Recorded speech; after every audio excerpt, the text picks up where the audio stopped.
I want you to think for a minute. Close your eyes. Okay, if you're driving, don't actually close your eyes, but just go with me. I want you to picture in your mind a person or persons who most greatly impacted your life in some way. It can be a family member, a friend, or maybe even a random stranger that said something to you that one time that really completely changed the course of your life. What did that person say to you? What did it do for your confidence, your dreams, your personal drive? How did it impact you? Now, I want you to think about how maybe you are that person for someone else. And this is even my little challenge for you to go and do that for someone today. Today's guest is someone who I admire so much. She's someone whose words and actions have challenged and encouraged me, and I could not be more excited for you to be impacted by her today. Welcome to Business with Purpose.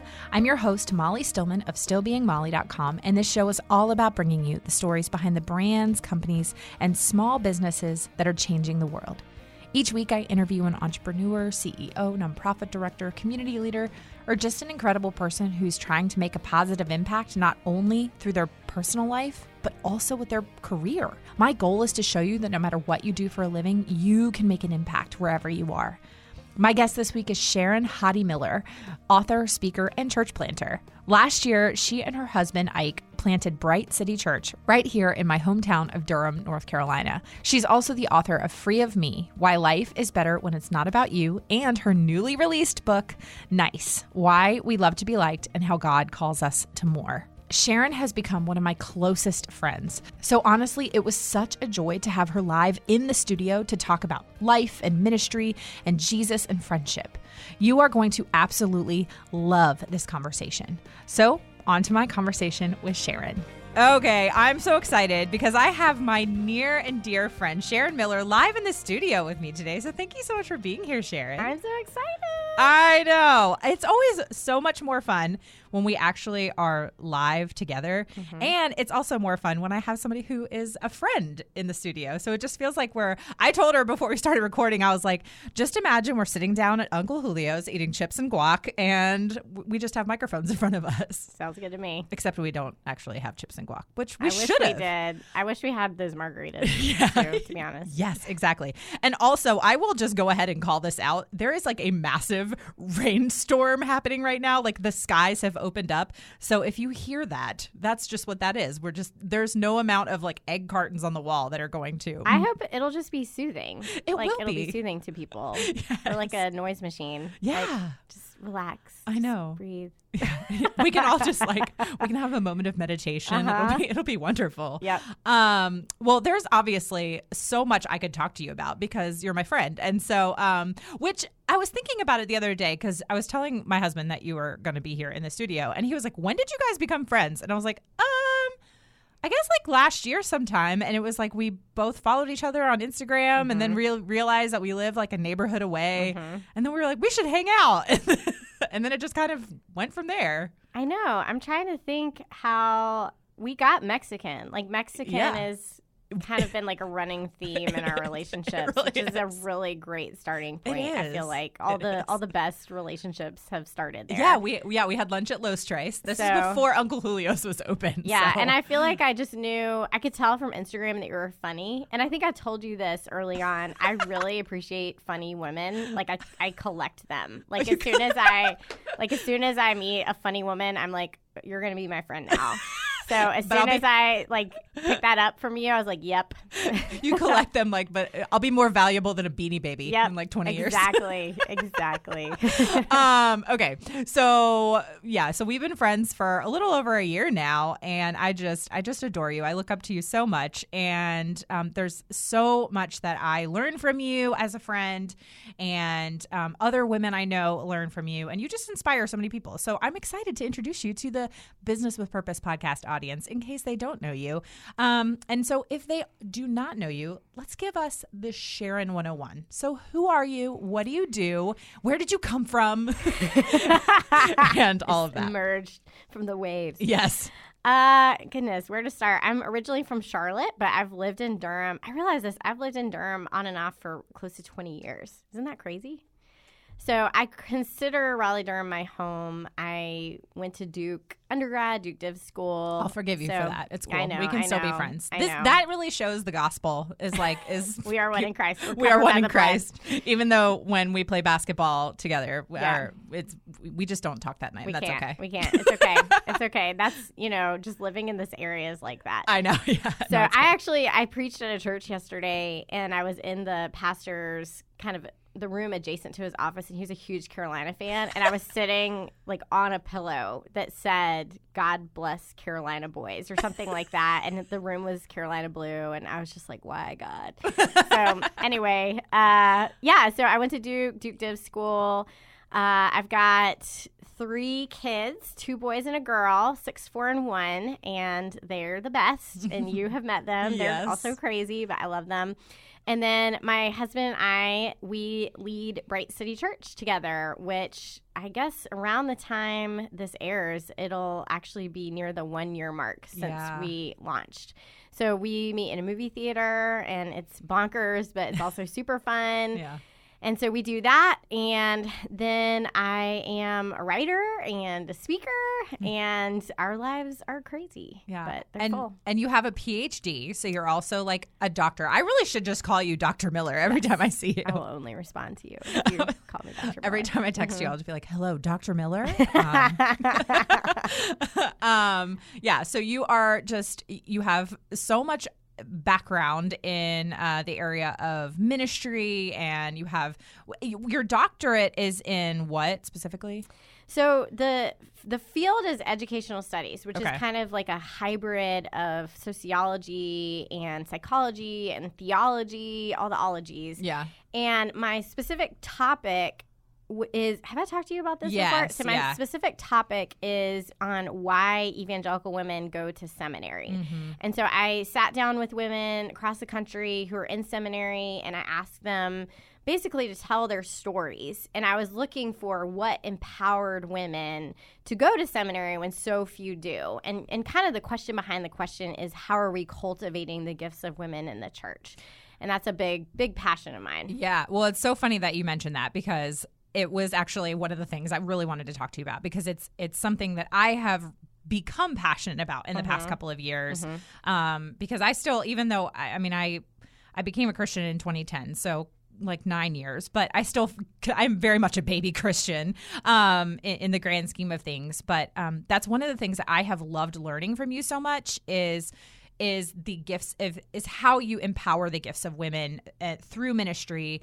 And when you told me about what you did your dissertation on, where you interviewed all these women and why they went to ministry, and I was just fascinated by that. And so I wanted to kind of get from you and have you kind of share, where did that stem from? Like, why, at what point kind of in your Christian journey, in your educational journey, did you think like, this is something I really think that more people need to be talking about, and what made you want to research it? Mm-hmm. Yeah, there's a lot of different factors that played into it. I think just personally, I went to seminary after I worked for Proverbs 31 Ministries. And I was Lisa Turker's intern during that time and just learned a lot about women's ministry. But I also realized that Lisa, so much of her platform at that time was very story driven. And that was true for a lot of women in ministry at the time. My story is very straightforward. Like, I didn't have a really compelling testimony where I thought I can build a platform on this, or I can have authority based on what I have lived through. And I was looking around at other women and thinking, okay, well, if this is kind of, women are getting their authority from their story, and I don't have a good story, where does that leave me? And so I realized, I kind of looked around at men, and I thought, well, men don't need a story to have authority. Like, they just go to school. They just learn theology. And so I thought, well, that's what I'm going to do. I'm going to go to school and know the Bible, and that is going to be my training for ministry. And so that's what I did. And so that was my initial just realizing that for me personally, it was really important to get training, to get formal training. And then I did go to seminary, and at Duke Div specifically, the gender breakdown was actually pretty even. I never felt like I was in the minority or anything. I was never really questioned for being there. But then when I got my PhD, I went up to Chicago. I was at Trinity Evangelical Divinity School, where there are far fewer women. And when I was talking to the women there, I was realizing that their experience was just very different from what mine had been at Duke.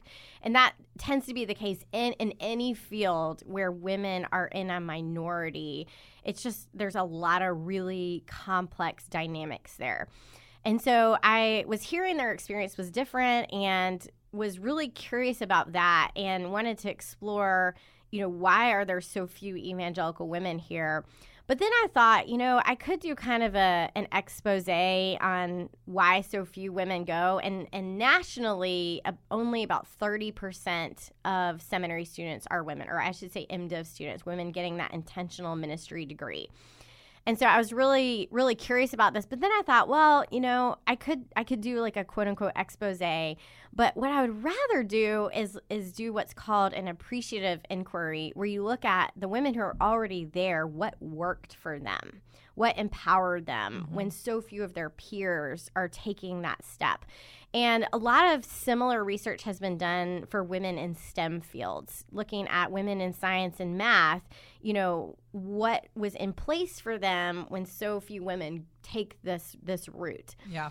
And so that's what I did is I went and was looking for what worked in the lives of these women, because it is important, not every woman has a story, that is going to be her platform, but nor should it. What we also need are women who are getting formal training, like any other field. Yeah. If this is your passion and this is your call and this is your gifting, then you should be a good steward of it. Yeah. And so I wanted to figure out, okay, well, if what is happening in these women's lives that encourage them to step out? And then the next question is, how can we replicate that so we can encourage more women? So all of that was kind of the backdrop of why I chose that project. Did you find like one kind of like running thread through all of those things? And what was that? Yeah, I did. There were a number of different things. And what is beautiful is my precedent literature, for anyone who's in academia, you have to have precedent literature. And I relied a lot on research in STEM fields. And it was really consistent here, but they all could name somebody who named their gifts, who identified their calling, who said, I see this in you, or have you considered seminary, or have you considered ministry? And it ranged all over from pastors to parents to grandparents to friends to one story that I really love. This woman said that I think she was at a Bible college, and after class, her New Testament professor or something had asked her to stay after class, and he, for just probably a couple minutes, he said, have you ever thought about going to seminary after this? And she said, no, why? And he said, well, you just have such a gift for understanding scripture. And I really think that you should keep going in school. And so that took 2 minutes of this man's life, but it literally changed her entire trajectory. It changed her life. And so you could see just this power of speaking somebody's gifts over them, speaking their calling is life transforming. And I saw that again and again and again in the people I spoke with. And that has changed me in a lot of ways. Just now, whenever I see any gift in a person, and it doesn't have to be a gift, like speaking or teaching or preaching. It could just be, you have a gift of encouragement. You have a gift of mercy. You have a gift of hospitality. But as soon as I see that gift, I speak it to them, because I realize that is how God calls people. It's also how he guides them and shows them, this is the spot that I created you for. Yeah. And we play a role in that. And it doesn't matter if you are a person on stage. It doesn't matter if you are in a place of visible leadership. Your words have power to create leaders, to create calling. And we know this because we're made in the image of a God who spoke creation into existence. Our words have power. And so I don't take that lightly anymore. I take it really, really seriously. That is so good. And it's funny that you say that whole, I did not know. I knew the part about like how you about people having somebody in their life that spoke over them. But I did not know that a lot of your story was that you felt like you didn't have a story. And it's just funny that you say that, because I think it was like maybe last night or the night before, I was watching a clip from a sermon that Jackie Hill Perry gave like within the last couple of months. And she was talking about how she hears from people all the time that they're like, well, I don't have a story as crazy as yours. And she talked about how she was like, but here's the thing is like, we all have a story, and we were once dead and like we are now alive. And how do you frame that? And I've never thought about it like that before. And just the way that she worded it. And it's been kind of spinning in my mind. And then it's just interesting that you just share that, because now I'm like, oh man, there's something to that. That's so good. Yeah. That's so good. Okay, so another big part of you, obviously you alluded to this a little bit at the beginning, but you are an author. And I read your book last summer. I binged it while I was in the mountains, and I kept texting you during it because I was literally like having a lot of emotions while I was reading your first book, Free of Me. And it was just, it's one of the books that I legitimately recommend to everybody, because it was a life-changing book for me. And I'm not just saying that because you're my friend. I mean, it really is. It was a life-changing book for me. It completely reframed the way that I kind of see myself as I walk in this whatever crazy path that I feel like God has for me. And just, we live in this culture that is inundated with self-help and wanting to like, pick yourself up by our own bootstraps, and like you can do anything you set your mind to. And like, while those messages are fine and dandy, and they have a place and a time, I think sometimes they can actually be really damaging. And for me, as I walked out a lot of personal pain last year, there were times where I was like, I literally cannot do this on my own. And to be able to get that kind of freedom message of like, oh, wait, but I don't have to, because God is able to carry it on his shoulders. Like, sometimes there are things that God, like, what's that silly catchphrase? It's like, God will never give you anything like more than you can handle. And I'm like, no, that is like, like most of life is more than I can handle. Most of life is more than I can handle. Yep. Right. And it's like, no. Like, God will never give you anything more than he can handle. And that was what that book really just taught me. Oh, man. And so I'm so excited for your new book, which is out yesterday. This airs the day after your book comes out. And it's called Nice. And I don't want to mess up the subtitle. I kind of know it, but tell me again what the subtitle is. The subtitle is Why We Love to Be Liked and How God Calls Us to More. I'm taking a quick break from my chat with Sharon to share with you something I am so excited about, and that is the launch of the fall collection with Seiko Designs. If you are not familiar with Seiko, Seiko is a socially conscious fashion brand that is working to empower women and girls all around the globe. This fall collection is literally incredible. You are going to be inspired by the richness of the season's colors like pebbled amore and oiled olive. Let the fall collection not only be a celebration of travel, but also of the journey within. My favorite pieces are the multi-way shawl in Leo, the How It's Made Matters tee, and the caftan in Chianti. These are going to be on repeat this whole season. Oh, and not to mention the multi-way tunic sweater in black that can be literally worn 5 different ways. Versatility is my love language. To shop this incredible collection, go to seikodesigns.com/Molly Stillman. That's SSEKO.com/Molly Stillman. Now, back to my chat with Sharon. So tell us about it, because I know that you've shared.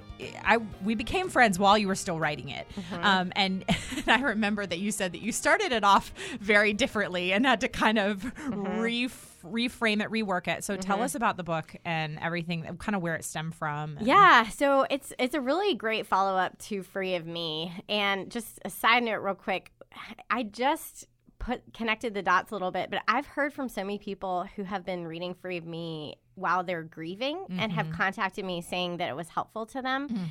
And I was shocked because, that book is not about grief. No, it's not at all. And I have heard from so many people saying, this helped me to grieve this helped me to grieve that. And only just now the way you worded it helped me to understand why it has been so helpful. That is really encouraging. Aww. So, so in the very first chapter of Free of Me, there's just a paragraph where I was talking about growing up as this nice Christian girl and realizing that I was this nice Christian girl because it was really, really rewarding to be so. And my parents liked that. My teachers liked that. It was just, it earned the affirmation and praise of, everyone in my life. And so the line got really blurry for me of why am I living this way? Is it because I want to honor Jesus, or is it because it gets me things? And the answer is probably a little bit of both. But I just had like a paragraph of that in Free of Me. But that idea continued to haunt me a little bit because I realized that girl was not in my past. It's still a big part of who I am. And I noticed it creeping up now as I am in ministry whenever I was feeling a Holy Spirit prompting to write about something that was harder or maybe controversial. And a part of me would feel reluctant and think, this is outside of the box that I have typically existed in, because there's a nice Christian girl image for women in ministry that is also very rewarding. Yeah. People love it when you are inspiring, and they love it when you are encouraging, and they love it when you just talk about spiritual things that are related kind of to their personal private life.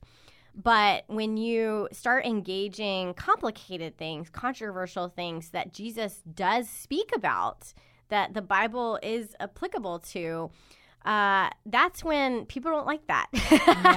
Yeah. And I knew that. And so that really, I guess, kicked up a lot of questions for me of why am I doing this? Am I a servant to this image that is really rewarding and will take me places, or am I a servant to Christ? And at the intersection of that was this nice girl image. And so I was really just wrestling with that in myself, and I thought, you know what, I'm not done with this yet.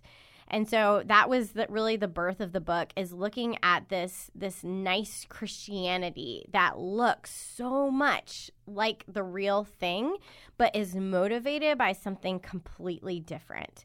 And because this book is not just about the desire to belong, it is about this desire to be liked, but it's also examining, we don't just want to belong, we want to belong, we want to be liked because it is beneficial to us to do so. And so I was looking at this false faith that we ascribe to, and Jesus, he uses this language of knowing a tree by its fruits.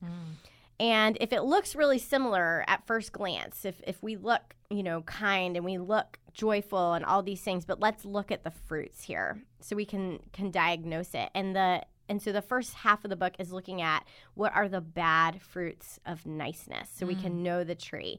And so I look at fruits like inauthenticity, how when we are nice instead of honest, nice instead of truthful.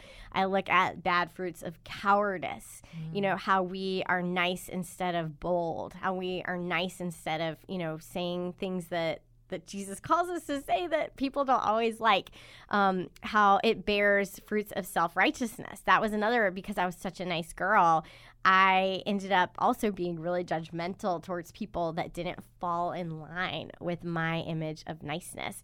I looked at the false fruit of corruption. And that's a really interesting one, because I think we, in addition to being nice, we also reward other people who are nice to us. And so if we know some stuff about people that, is maybe a little like unsavory, but because they're nice to us, we kind of just, scooch it aside. Ooh, and how that is extremely problematic in terms of how we're loving our neighbors, because if we are excusing bad behavior, especially in leaders, because they're nice to us, then all the people that they are affecting, though, we're not loving them well. Yeah. And so there's so many ways that this niceness is a false virtue in our culture and a false idol in the church. And I think it's time to name it. Oh man, that's so good. It's so good. It's so good. I cannot wait to read it. We are obviously recording this in advance, and so I don't have a copy yet, but I know that I will be binging it as soon as it comes out. And I just, oh man, there's so much I want to unpack. But one of the things that I just, while you were talking, and some of the things that I know that you've shared is how women especially, we are, and I mean, I realize that this is just this is how God created us. But there are also some kind of systems in place, and let's talk about the patriarchy, but I mean, there are systems in place that have kind of placed this whole notion on women that we have to be kind of passive, and we have to be, just even keel. And if we do speak up about something that God calls us to speak up about, if we do stand up for things like racism and sexism, then we get called angry, we get called nags, bitter, we get called all kinds of terrible names, the B word, whatever it is, politics aside, but this is not a Republican or Democrat thing, but we just watched how the country treated Hillary Clinton during the campaign, and things that she said that a man would have said, nobody would have ever said anything about her the attitude behind it. Yeah. You know what I'm saying? Well, even another kind of closer to home example is, and I think this was another really eye-opening moment for me, was just watching Beth Moore. Yes. And, Beth Moore, I think for so long, people had her in this very particular box where she is teaching the Bible, and she's such a gifted teacher. And so, that woman knows the Bible. Yes. And that woman knows Jesus. And she loves Jesus. And at the end of the day, it is all about him from first to last for her. And we all know that about her. Yeah.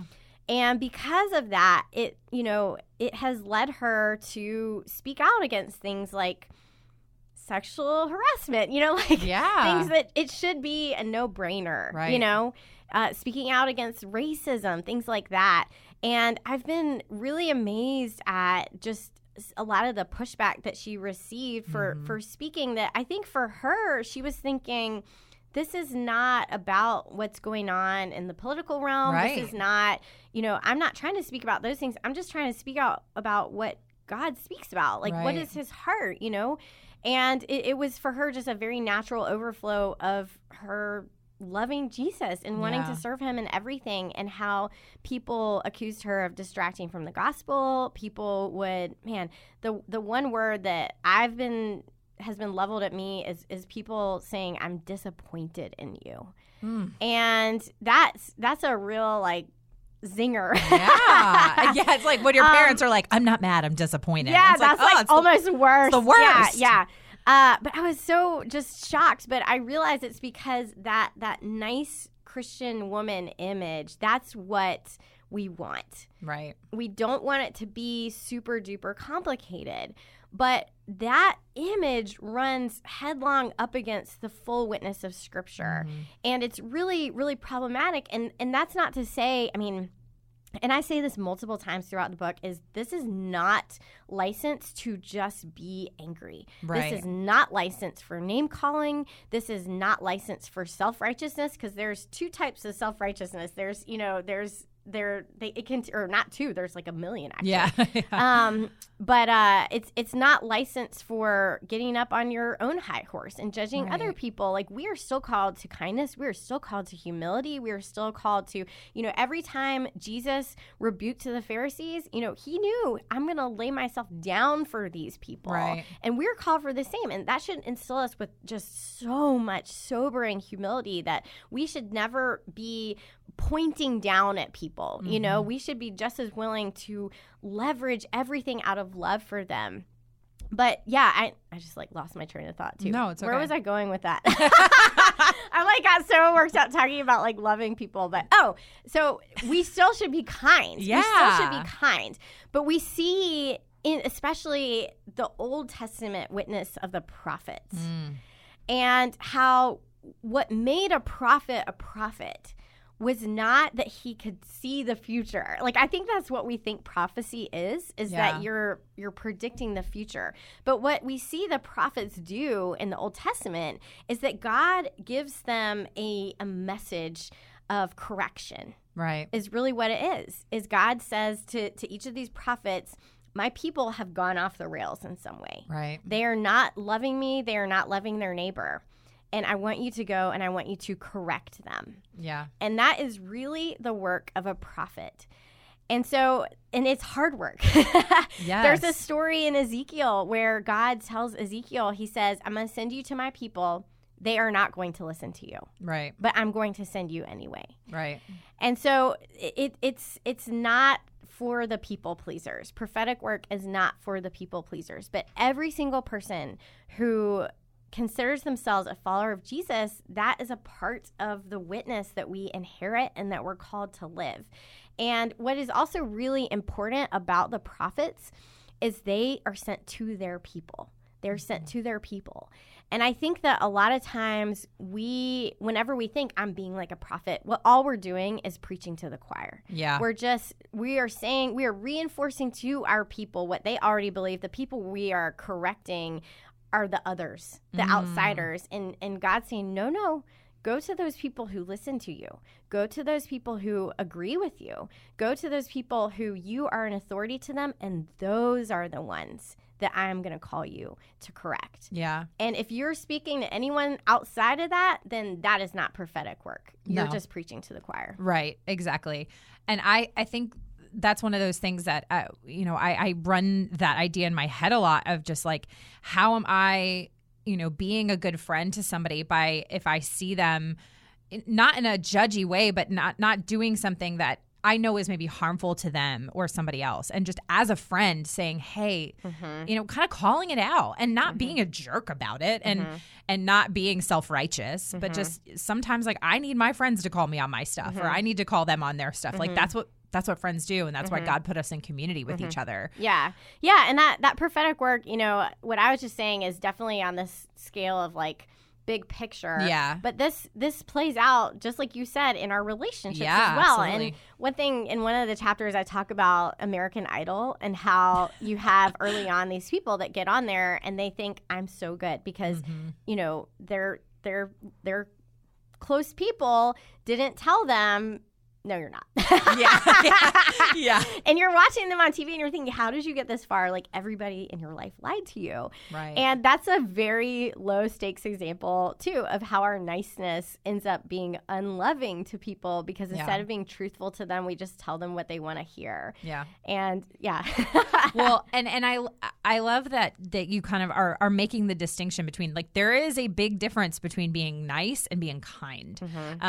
And actually every single night when I put my kids to bed, no matter the day that we've had, and on days that I really just want them to go to sleep, and days that I feel like I have completely, blown it as a mom, and days that I just feel like I'm at the end of my rope, or days that we've had a great day, I look them in the eye individually and I speak affirmations over them of things like you are generous, you're thoughtful, and I always say you are kind. I never say you're nice. And I'm really intentional about that. And we talk a lot about what does it look like to be kind versus being nice. There was a great book that was really helpful to me on this called Love Kindness by, I think his name is Barry Corey.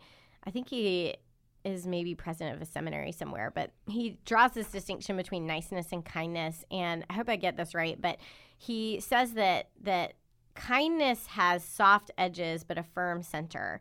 Niceness has soft edges and a soft center.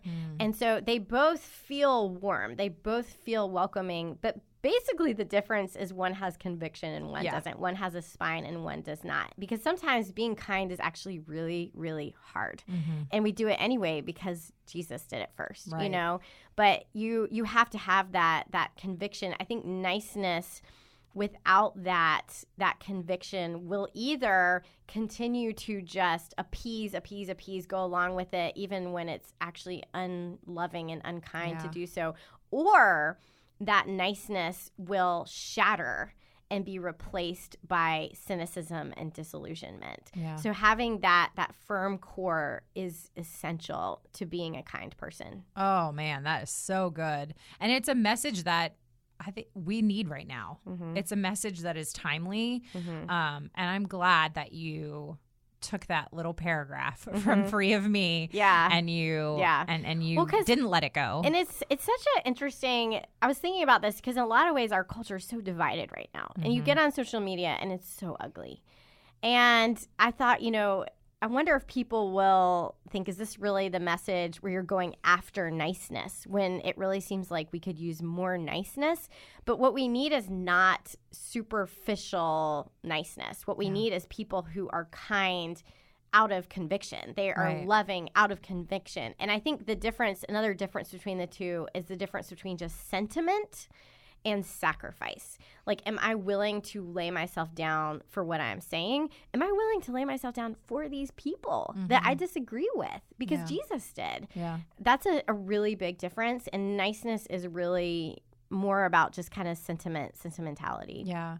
And there's also, I think I say this a lot, and I feel like, and I certainly did not invent it, but we've lost the ability, I feel like, in a lot of areas to just disagree. Right. Like, I feel like we've lost this sense of how to respect and disagree kindly with other people who might not exhibit the same, opinion about something or have the same opinion about something or want to, whatever it is, like literally name any topic, and you can find some opinion somewhere on the internet to support it.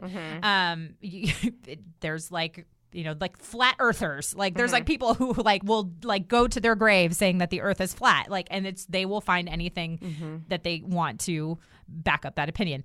I don't know where I was going with that exactly, but really but I talk to my kids all the time, and John and I have this conversation all the time about like, how do we as Christians, like, God calls us, like Jesus, there were people that he was around that he disagreed with or that disagreed with him, and yet he was magnetic and people wanted to be around him and people left his presence changed.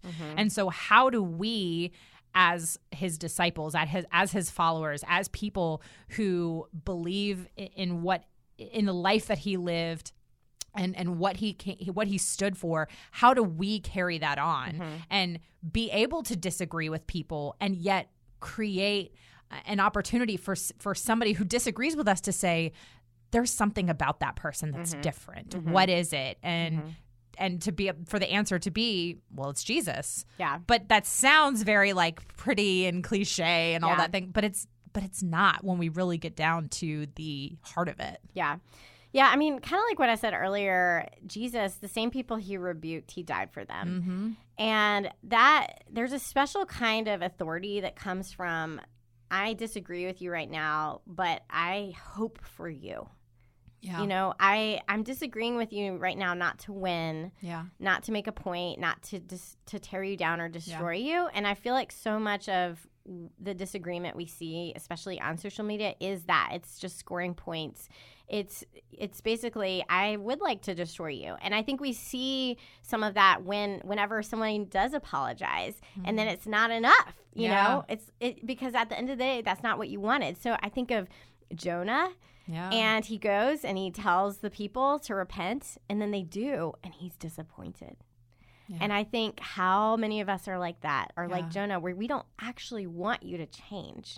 We want to tear you down. But Jesus wasn't like that. He really hoped for you. He really, if he said a hard thing, it's because he was actually concerned for their souls. Yeah. He's saying to them, you weren't created for this. Right. You were created for more. I want more for you than this. Yeah. And if we're not speaking from that place, people know it. Mm-hmm. And you can say all the live long day, I'm showing tough love, but people know it. They see right through it. If you don't actually love them, people can sense it. Yeah.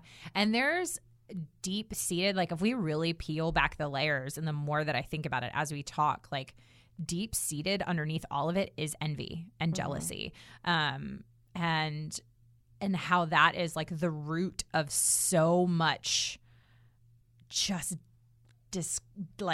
disagreement and hurt and pain and broken relationships. Like when we peel back the layers, like it's envy. Our pastor actually did a sermon on this recently on envy. And he talked about how like envy is actually what put like Jesus on the cross. Like there's literally a scripture in Mark where it's like he knew that the envy is like what sent him to like the chief priest's envy of him. And I was like, oh man, I've never thought about that.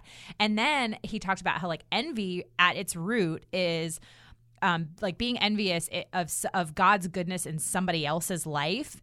It blinds us from seeing God's goodness in our own life. And I was like, man, that's so good. Because I think about like really when we're just being kind of fake nice and we don't actually want to see what's good for somebody, we don't actually want to see kindness to somebody who is hard to be kind to, at the root of it is envy and jealousy and just bitterness. Yeah, because something good happening to them feels like taking away from us. Right, right. When that's not who God is. God is a God of abundance, and he's not a God of scarcity. And so that's like having that scarcity mindset deep down inside is just, oh, man.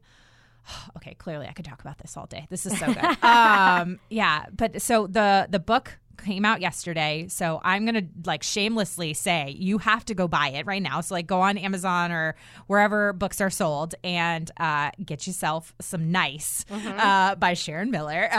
Go buy it right now. Get it Amazon Prime to your doorstep. I already pre-ordered mine. I actually pre-ordered it like you pre-ordered it before I even like knew it was on Amazon. I think you were like, I just pre-ordered a book, and I was like, oh, it's up. You were like, oh, it's up. I was like, yeah, that's what friends do is they pre-order your books. So I'm just so excited for it and so excited for you. And like I said, this is a message that is so needed right now. So needed right now. Okay, there are obviously like 9 more things I want to talk to you about, but I do want to just quickly talk about, so you and your husband just about a year ago planted a church here in the Raleigh-Durham area. And I know that this is something that was a huge undertaking and was not something that you had even initially, like this was never on your radar. Nope.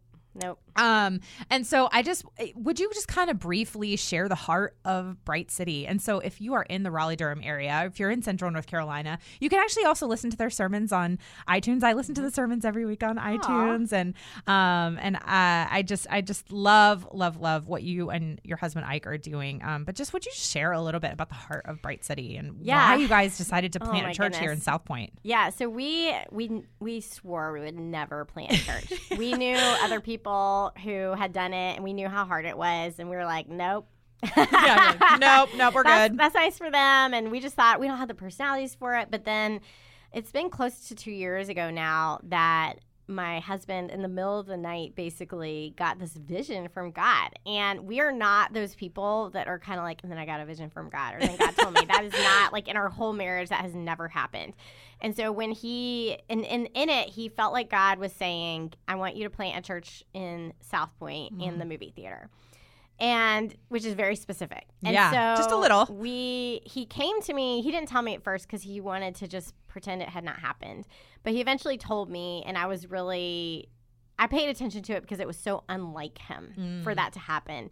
And so we just prayed and said, okay, God, if this is what you want, send us confirmation. But my husband continued to just say, nope, we're not actually doing that. And God was like, yes, you are. And so he kept confirming it to the point where we just felt, okay, we would be disobedient at this point. And so we said yes. And then he drove straight to South Pointe AMC and said, you know, we knew there wasn't a church meeting there. And he said, you know, would y'all be open to us meeting there? And they said no. And they said that the mall wouldn't allow it. But months later, we found out basically the general manager had been given bad information. And through, long story short, we got a yes about 6 weeks before the church launched. And so it was really crazy being there and knowing that this was a God dream. Like he gave us the vision for it, and then he accomplished it. Yeah. And so that has been just crazy and really faith growing. And so we share the preaching, which has been super duper fun. But we really are just trying to help people take their next step towards Christ, whatever that is, you know, whether or not they're just scoping it out. And we have a lot of people who wouldn't consider themselves Christian, who might consider themselves atheists, who are just scoping it out. We have people that have been Christians their whole lives who are still just learning the Bible. They're just really everyone on the spectrum. We are asking them, what is the next step for you towards Christ? Because the one thing that Ike and I are sure about is we don't care about ourselves. You know, we can offer ourselves as great leaders, but we know we make mistakes, we fail. But the one who never makes a mistake, the one who never fails, the one that we can commend people to without, you know, qualification or, you know, concern that they'll find out something secret is Jesus. There's nothing that he's hiding. He will never let them down. And so we love just you know, handing people to Jesus and saying, just look at him, just get to know him, just pursue him, because he'll never let you down ever. So that has been really wonderful and fun. And I also really love teaching the Bible. I just love it. And you're so good at it. Oh, thanks. I'm speaking that gift over you. Thank you. Yeah, it's just I've been surprised, even though we're in the Bible Belt, there's so many people. And we hear this a lot from lifelong Christians who say, I feel embarrassed how much I don't know about the Bible. And I think it makes people feel ashamed, but they shouldn't, because it's actually really, I think that's what happens when Christianity becomes a culture, is you get further and further away from the actual real thing. It's just kind of in the air, but you're not actually just being discipled to Jesus. And so I really love teaching the Bible, because for a lot of people, the stories they're hearing for the first time, even here in the Bible Belt. And it feels like such a privilege to stand on stage and to offer the word of God to them, and to say, or to kind of think in my heart, you don't even know this yet. This is going to change your life. And to do that week after week is just the best. Oh, it's so awesome. The best. I love it so much. So we love our church. Oh, man, that's so awesome. It's so awesome. So if you're in the Raleigh-Durham area and you're looking for a church home, you should come check out Bright City Church. You guys meet at 10 a.m. at the AMC South Point movie theater, and listen to Sharon's preaching, because she's amazing. Ike is also awesome, but Sharon's here on the podcast, so I'm gonna talk about how awesome she is. Well, I'm just so grateful for you, friend. But before we go, this is my favorite part of the show, where we get to transition just a little bit and ask just kind of some fun, lighthearted, get to know you questions. And as the listeners know, this is also the portion of the show where my executive producer husband inserts a movie clip or sound effect or something to transition us. We never know what it's going to be. It's a surprise every week. So, Sharon, are you ready? I'm ready. Why don't they have salsa on the table? What do you need salsa for? Salsa is now the #1 condiment in America. Do you know why? Because people like to say salsa. Excuse me, do you have any salsa? We need more salsa. Where's the salsa? No salsa. You know, it must be impossible for a Spanish person to order salsa and not get salsa. I wanted salsa, not salsa. Don't you know the difference between salsa and salsa? You have the salsa after the salsa. Okay, the first question is, what is something I would never guess about you? The nice Christian girl who went to seminary, is a doctor. Oh, Dr. man. Miller. I'm trying to think how much I want to share. Oh, goodness. Okay, this is a weird thing. Okay. Okay. I'm here for it. Have you ever heard of ASMR? No. Okay. What is that? I can't remember what it stands for, but basically, and I think I heard about it first when they did an episode about it on This American Life.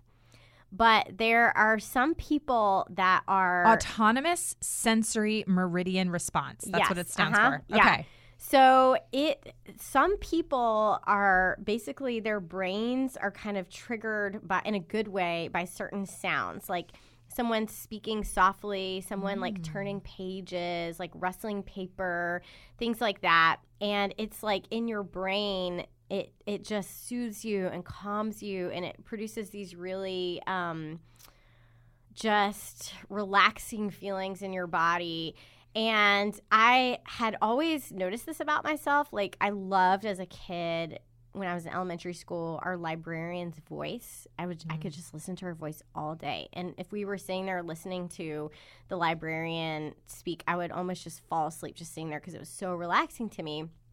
And there was certain speakers on NPR that would always just make me feel relaxed. Or if I was watching a YouTube video about, I don't know, makeup tutorials or something, like the sound of the makeup brushes and stuff like that. And I would listen to it sometimes and it would just relax me. And I never gave it any thought until I listened to This American Life. And there is a whole YouTube world devoted to this, where there are ASM artists is what they're called. And they will make videos of, this is me just reading the phone book or something like that, and speaking in a gentle voice, or just turning pages, tapping on a computer, things like that. And they have millions of subscribers. This is crazy. I did not know this. And so this is amazing. I will sometimes listen. I'll just go on YouTube and I'll listen, and it'll just make me go to sleep. Like, I'll listen to it before I go to sleep. That is amazing. Isn't that interesting? That is my really husband thinks interesting. it's so weird. No, I think that is fascinating. But I'm like, it is weird, but it's not creepy. No, it's not creepy. It's just a little bit weird, but no, it's not creepy. yeah. So I have ASMR. That is so cool. Mm-hmm. That is a great answer. And for I that. bet you, you're gonna have listeners. They're gonna be like, that is what it is. That's what I have. I bet you. Okay, I love that. What is your guilty pleasure? Watching YouTube makeup tutorials. Probably. Yeah, probably. I mean, I really love, this is not a good guilty pleasure. Like, there's no guilt about it, really. But one of my favorite Netflix shows that I watch again and again and again, I wish, or it's not a Netflix show, but it's on Netflix. I wish I could say it was something really high-minded, but is Heart of Dixie. Oh my gosh, I love Heart of Dixie. Oh my gosh, that is totally a guilty pleasure. I first started watching it when we lived in Chicago, and it made me miss home so much. Like, it made me feel closer to home because Chicago is so cold and dark, and the show is shot in such warm light. It's so good, and it's so Southern. It's like fake Southern, but it's very Southern, and it would make me feel. It just made me feel close to home. And so now it makes me feel nostalgic for that. And I've watched that show so many times. And I think Rachel Bilson is so funny. Yes. And it's just a cute show, but it's not, I don't know why. It's not like a critically acclaimed show, but I love Heart of Dixie. It's so funny because a friend of mine had introduced it to me. Mm-hmm. Like, I don't know. I think it was like around the time Amos was born. And I was just like, with a newborn, and Lily was off being crazy, and my friend was like, you should watch this show on Netflix, and I binged it, and I was like, this is such a good show. Like, why have I never watched it before? She's so cute, and she's so funny in it. She has great comedic timing. Yes. Yeah. Oh, I love it. That's awesome. I did not know. Yeah, I love it. So you are not alone in that. What books are you reading right now? Any you've read recently? Because I know for a lot of writers, you don't read while you're writing, but now that you're sort of done, are you reading anything right now? Yeah. So, there's one book that just came out that I endorsed by Aaliyah Joy called Glorious Weakness. And I love Aaliyah, and it was just a really beautiful book. And it's one of those that it's not the topic isn't flashy or anything. I'm sure that she probably had to wrestle with her publishers just to have a book called Glorious Weakness. But it was one of those that just stayed with me. Like, it was really beautiful, and it opened my eyes to some things that I hadn't thought of before. And yeah, it just was great. And I think it's important. And Aaliyah is Asian American, so she's a woman of color. And I think it's so important to elevate the voices of women of color as well. Yeah. And so I was just really honored to do that. So that was one. And then Emotionally Healthy Spirituality, I think is the title. Have you heard of that book? No. Yeah, my husband and I have been going through that just so that we can be emotionally healthy while we lead a church plant. Yeah, which is not like known for producing emotionally healthy people. And so that's one that I highly, highly recommend as well. Awesome. Okay, well, I'm gonna have to check. I've had Aaliyah's book on my list, so I will. Yeah, there were some things in it that really I was like, oh. But in a good way. Yeah. So. Yeah. All right. I'm definitely checking it out. Okay. And then my last question is, what does it mean to you to run a business with purpose? And for you, your business is ministry and writing. And so what does it mean to you to do that? So I am really big on boundaries. Boundaries are really important to me. I am very aware, and this is wisdom that we have been given again and again with church planting as well, is that if you are not healthy, your church will not be healthy. And so I don't really use the word self-care as much as I do Sabbath, just having rhythms of Sabbath so that I am stewarding my soul is really, really important. And one of the built-in boundaries for me is my kids. Just they are so young that I say no to a lot so that I can be present with them and so that I'm not gone all the time. And, this is not – it plays out differently for everyone. But for me personally right now, that means I try not to be gone more than once a month. Yeah. And it's just a natural boundary for me. And that means that I'm not going to be doing as much as I could be doing in this season of my life. But – I'm not driven by a sense of scarcity that I have to do it all right now. Like I know that my time with my kids, once it's gone, it's gone. Yeah. And I really take that seriously. But also I know, and this is something I talk about in the second half of the book, but we tend to think that more is better. But we see in nature that is not the case with farmers and peach trees. I didn't know this, but they practice something. It's a form of pruning called thinning, where they thin the branches so that their trees actually produce less fruit. And the reason they do is that a tree has a finite amount of resources that it can give to its fruit. And so if it bears a ton of fruit, it could have a lot of fruit, but the fruit won't be very good because it only has so many nutrients. So the fruit will be smaller. It'll probably not taste as good. And so they produce less fruit so that they can produce better fruit. And I think we're like that. You know, I want to be producing less fruit, but better fruit. Yeah. And that means just saying no to a lot of things. Oh, that's so good. I love that.